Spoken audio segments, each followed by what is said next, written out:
मंगलम भगवान विष्णु मंगलम गरुड़ध्वज मंगलम पुंडरीकाक्ष मंगलाय तनोहरे।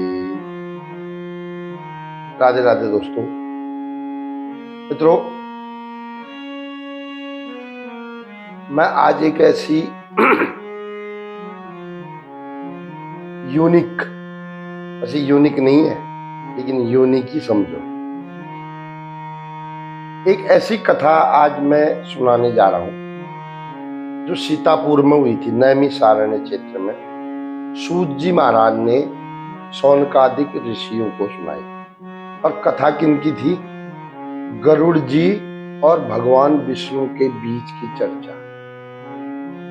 और मैं अपनी मर्जी से नहीं सुना रहा हूं, एक तो प्रभु की इच्छा तो है ही है, और दूसरा मैं एक चैनल बनाता हूं और इस चैनल में किसी भक्त का कमेंट था कि सर जी गरुड़ पुराण का भी थोड़ा सा कथा सुना।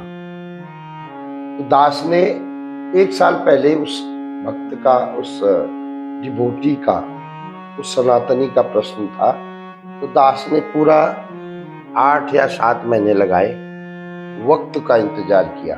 अब 16 श्राद्ध चल रहे हैं, तो इस बार मैं थोड़ी सी अपनी मति के अनुसार, अकॉर्डिंग टू माई विजडम, मैं आज इस कथा को सुनाने जा रहा हूं।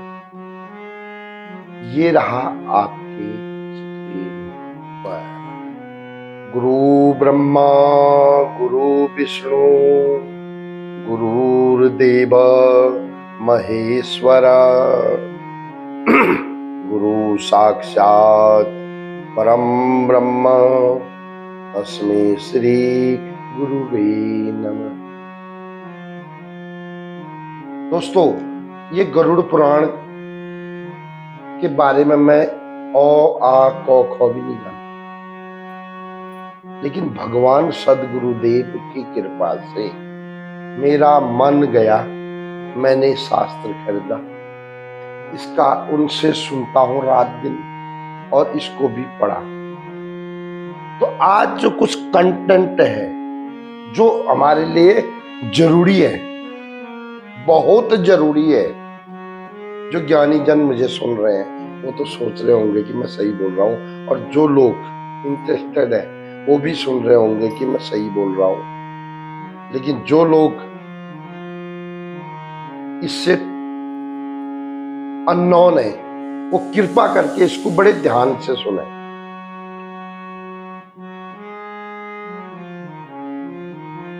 सबसे पहले तो मैं गरुड़ जी का परिचय बहुत अल्प मात्रा में दे देता हूं। ब्रह्मा की नाभि से कमल निकला, कमल से कई पैदा हुए, उसमें से एक कश्यप ऋषि भी थे, जिनकी पत्नियां थी, कई पत्नियां थी उनकी, जिसमें से एक पत्नी का नाम था वृंदा।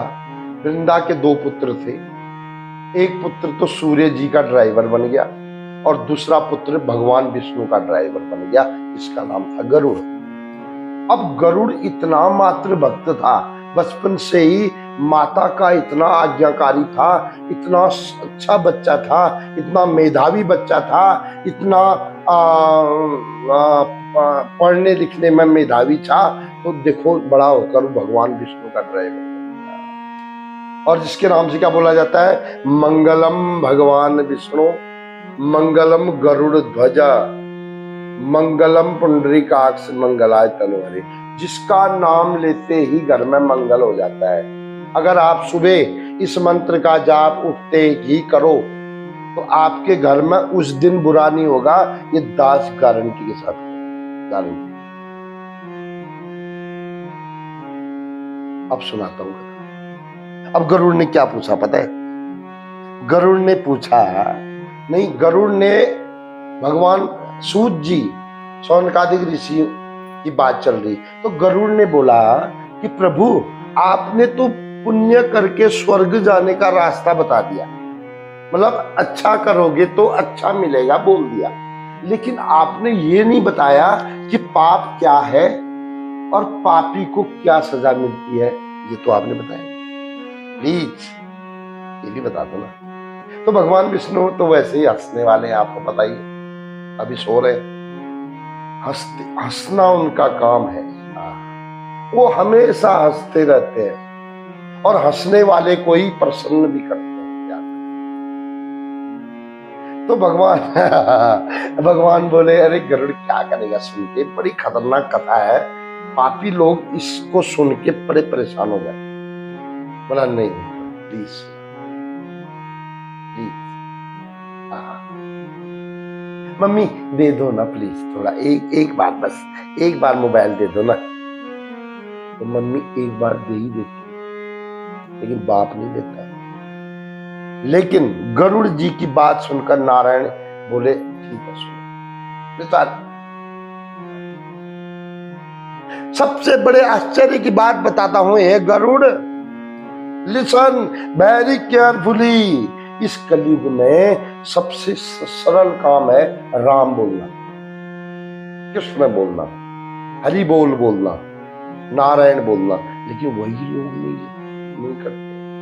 दूसरे की बुराई कर देंगे, सब कुछ हो जाएगा और फालतू बातें हो जाएंगी, संसार की कई चर्चाएं हो जाएंगी, लेकिन ये बात नहीं है। ये भगवान विष्णु नारायण से गरुड़ से बोल रहे हैं, एक बात। दूसरी बात क्या बोल रहे हैं, दया करनी है, सिर्फ दया करनी है, नहीं करते दया, मार देते हैं। चिड़िया अपने फायदे के लिए घर में कीड़े मकोड़ों को खत्म करते, अपने स्वाद के लिए मीट मांस खा लेते, ये बड़ा पाप है, दया नहीं करते।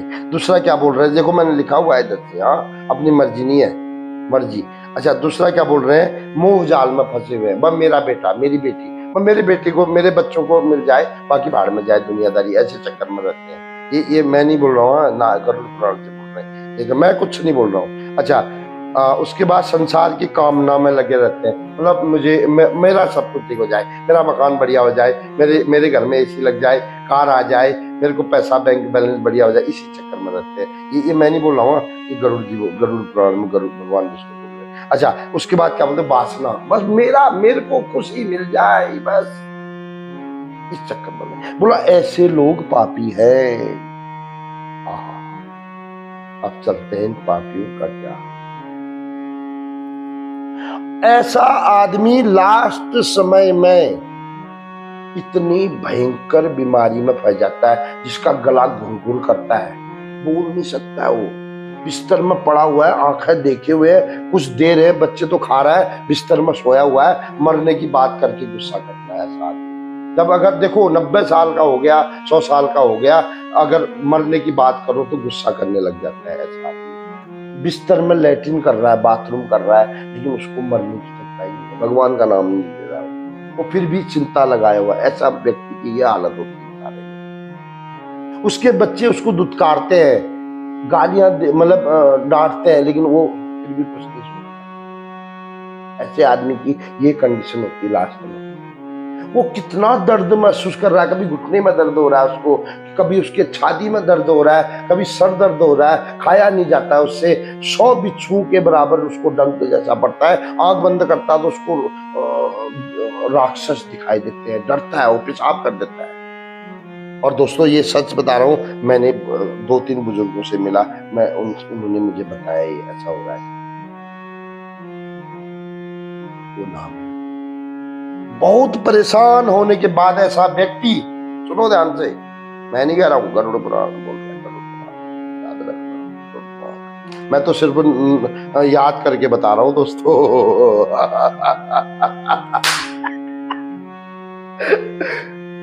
दोस्तों मैं बता रहा हूं, लास्ट में ऐसा व्यक्ति जब बड़ी मुश्किल से बेहोश हो जाता है लास्ट में, उस समय वो सारे संसार को ब्रह्ममय देखता है, बोलता है कि ये संसार तो भगवान है और जिस माया मोह में पड़ा था वो तो बेकार है, वो थूकने को मन करता है उसका, लेकिन उस समय उसकी जुबान बंद हो जाती है, राम नाम कहने को मन करता है बोलने, और यम के दूत उसे उस समय डराते हैं बुरी तरह से, कभी भैंस बन जाते हैं, कभी वो उधरता है, लेकिन बोल कुछ नहीं सकता। और जैसे ही उसके प्राण निकलते हैं दोस्तों, मैं नहीं कह रहा हूं, गरुड़ पुराण, हाँ। जैसे निकलता है उसका अंगुष्ठ मात्र शरीर यमराज